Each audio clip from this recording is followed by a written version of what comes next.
E aí, vamos mergulhar hoje numa das viradas de chave mais importantes da história do Brasil. O momento em que o país deixou de ser um império para se tornar uma república. Uma jornada cheia de reviravoltas que vai de 1889 até 1930. Então, a grande pergunta é: como é que o Brasil, um império que parecia tão sólido, de repente, vira uma república? A verdade é que não foi nada de repente, foi um processo. Sabe, uma espécie de demolição, tijolo por tijolo que abalou as estruturas do poder. Vamos juntar as peças desse quebra-cabeça. Imagina só uma construção bem antiga. Para ela cair, as bases precisam estar fracas, certo? Foi exatamente isso que aconteceu com o Império de Dom Pedro II. Ele não foi simplesmente derrubado de uma hora para outra. Primeiro, um a um, ele perdeu os pilares que o sustentavam no poder. Olha só, eram basicamente três grandes grupos que garantiam o poder do imperador. E aí, um por um, ele foi perdendo o apoio de todo mundo. Primeiro, os cafeicultores, a elite da grana, que se sentiram traídos com a abolição da escravidão sem receberem nenhuma indenização. Pularam fora. Depois, a Igreja Católica, que entrou em rota de colisão com o governo na chamada questão religiosa. A relação azedou de vez. E para fechar a conta, o Exército, que voltou da Guerra do Paraguai cheio de moral, querendo mais poder, mais prestígio e não ganhou nada disso. De repente, o imperador estava completamente isolado. E como na política não existe espaço vazio, né? Enquanto o império desmoronava, tinha gente nova chegando com tudo. Era a burguesia do café de São Paulo. E olha, não era aquela elite antiga dos barões, era uma turma com outra mentalidade, com ideias novas, vendo a economia bombar e pensando, o Brasil pode ser diferente. E a palavra de ordem dessa turma era uma só: federalismo. O que é isso? Basicamente, menos poder concentrado lá no Rio de Janeiro e mais autonomia para os estados. Eles olhavam para São Paulo, que era a potência econômica do país, e pensavam: peraí, a gente produz toda essa riqueza e não pode tomar nossas próprias decisões? O império era um entrave. A república, com essa ideia de federalismo, parecia a solução perfeita.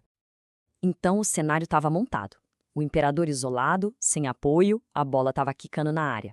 E foi aí que, em 15 de novembro de 1889, os militares entraram em cena. Um golpe, liderado pelo Marechal Deodoro da Fonseca. E pronto. Fim da monarquia. Nascia a república. Mas, se alguém achou que os problemas iam acabar por aí, estava muito enganado. Longe disso, os primeiros anos da República foram uma bagunça total, um verdadeiro caos. Não é à toa que esse período ficou conhecido como a República da Espada, um nome que já diz tudo, né? Quem mandavam eram os marechais do exército. Sabe qual era o grande problema? A turma que se juntou para derrubar o imperador não concordava em nada sobre o que colocar no lugar. De um lado, tínhamos os liberais federalistas, a galera do café, querendo autonomia para os estados. Do outro, os militares positivistas, que queriam um poder centralizado, bem forte, para colocar o país nos eixos. Era uma batida de frente inevitável. E que turbulência, hein? Pensa só, em 5 aninhos o Brasil teve uma nova Constituição, um presidente tentando fechar o Congresso, a Marinha se revoltando 2 vezes e ainda por cima uma guerra civil sangrenta lá no Sul, a Revolução Federalista. Estabilidade? Ninguém nem sabia o que era isso. E como se a confusão política não bastasse, a economia foi pro buraco. O nome do desastre foi encilhamento. A ideia era até boa, industrializar o país, mas a execução foi péssima. Começaram a imprimir dinheiro sem controle, o que gerou uma especulação maluca na bolsa. A analogia com encilhar cavalos para corrida é perfeita, porque foi exatamente isso, uma aposta gigantesca que deu errado. O resultado? Inflação nas alturas, empresas quebrando e um custo de vida insuportável. Bom, no meio dessa bagunça toda, a elite do café pensou: chega, para a gente ganhar dinheiro precisa ter ordem. E foi aí que eles decidiram criar um sistema, uma verdadeira máquina política para garantir a estabilidade e, claro, para garantir que o poder ficasse nas mãos deles. Nascia ali um dos arranjos mais famosos da nossa história. E essa máquina tinha um nome: Política dos Governadores. A lógica era um ciclo perfeito de troca de favores. Funcionava assim: o presidente apoiava as oligarquias que mandavam nos estados. Em troca, esses governadores garantiam que só fossem eleitos deputados e senadores da turma do presidente. Com um Congresso leal, o presidente governava tranquilo. Era um sistema fechado, feito para manter a oposição bem longe do poder. E no topo dessa máquina toda quem mandava era a famosa política do café com leite. Basicamente, os 2 estados mais ricos e poderosos, São Paulo, do café, e Minas Gerais, do Leite. Fizeram um acordão. Um indicava o presidente numa eleição, o outro indicava na seguinte. E assim eles se revezavam no poder, dominando a política nacional. Ok, mas esse grande acordo nacional, como é que ele funcionava na prática, lá na ponta, no interior do Brasil?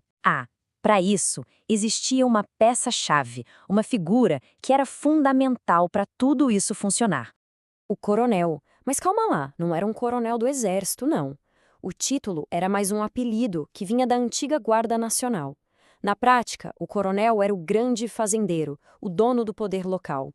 Pensa bem, numa época em que o Estado mal chegava no interior, quem resolvia as coisas? Quem dava um remédio, um emprego, quem apartava uma briga? O coronel. Ele era o Estado ali. E todo mundo ficava devendo favor para ele. É como resumiu perfeitamente o historiador Vitor Nunes Leal. Na ausência do poder público, o coronel podia exercer diversas funções do Estado. E, claro, todo esse poder tinha um objetivo bem claro quando chegava a hora da eleição. O famoso voto de cabresto. Como o voto naquela época não era secreto, era aberto, o coronel controlava o resultado das urnas facilmente. Ele indicava o candidato e, por meio de favores ou de intimidação, garantia que todos na sua área de influência votassem nele. Era essa engrenagem local que fazia a grande máquina da política dos governadores funcionar. Esse sistema trouxe uma certa estabilidade, é verdade, mas a um custo altíssimo.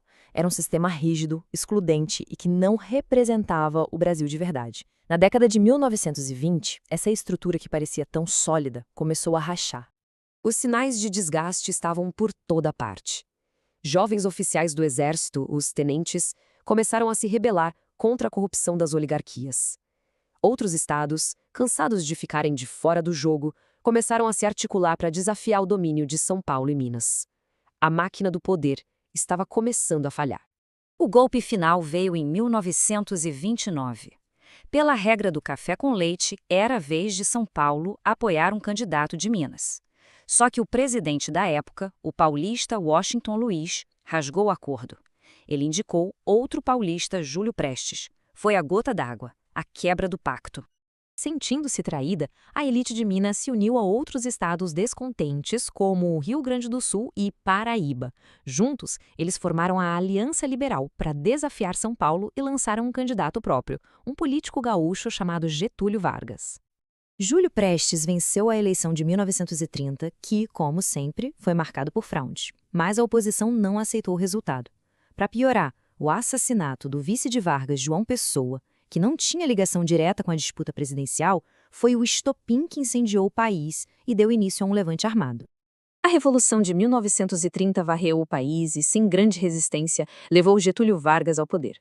Era o fim da chamada Primeira República, o fim da política do café com leite e o início de uma era completamente nova na história do Brasil. E isso tudo nos deixa com uma pergunta para reflexão. Ao olharmos para a política dos governadores, o coronelismo e essa troca de favores, que ecos desse sistema, que formas de poder local e arranjos de elite ainda podemos identificar na política brasileira atual? A história final nunca termina de verdade.